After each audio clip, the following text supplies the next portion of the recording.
Hey guys, मेरा वे नवीन आप देख रहे नवीन टेक्निकल जॉन। तो गाइस आज हम बात करेंगे Redmi Note 14 SE के बारे में। एंड गाइस आज का हमारा टॉपिक है how to fix sound problem solutions. तो गाइस अगर आपको किसी भी चीज़ का आपको आपके फ़ोन में साउंड शो नहीं करता है, साउंड्स प्राप्त नहीं होता, जैसे कि आपको कोई भी नोटिफिकेशन करता है, नोटिफिकेशन प्राप्त होता है तो आपको नोटिफिकेशन के साथ साउंड प्राप्त नहीं होता है, तो आप चाहते हैं कि आप साउंड से रिलेटेड प्रॉब्लम्स को ठीक करें।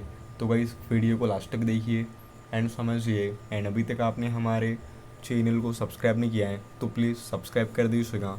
तो गाइस इसके लिए आपको सेटिंग्स ओपन करना होगा, डिफ़ॉल्ट सेटिंग्स। एंड आप जैसे सेटिंग्स ओपन करते तो आपको यहाँ पे साउंड एंड वाइब्रेशन सेटिंग्स पे क्लिक कर देना होगा। तो यहाँ पे आप पहले तो चेक कर लीजिएगा कि आपके फ़ोन में ringtones and notification tone set है या नहीं। अगर आपके फ़ोन में ringtones and notification tone set नहीं होगी तो आप यहाँ से सेटअप कर दीजिएगा।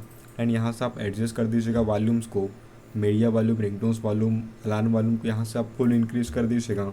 एंड चेक कर लीजिएगा कि आपके फ़ोन साइलेंट मोड पे तो नहीं है। अगर आपका फ़ोन साइलेंट मोड पे होगा तो आप अपने फ़ोन को साइलेंट मोड से हटा दीजिएगा। तो गाइस आपके फ़ोन में साउंड से रिलेटेड प्रॉब्लम्स ठीक हो जाएंगी। तो गाइस ये था आज का हमारा टॉपिक। उम्मीद है गाइस आपको वीडियो पसंद होगी। आज के लिए बस इतना ही। Thank you.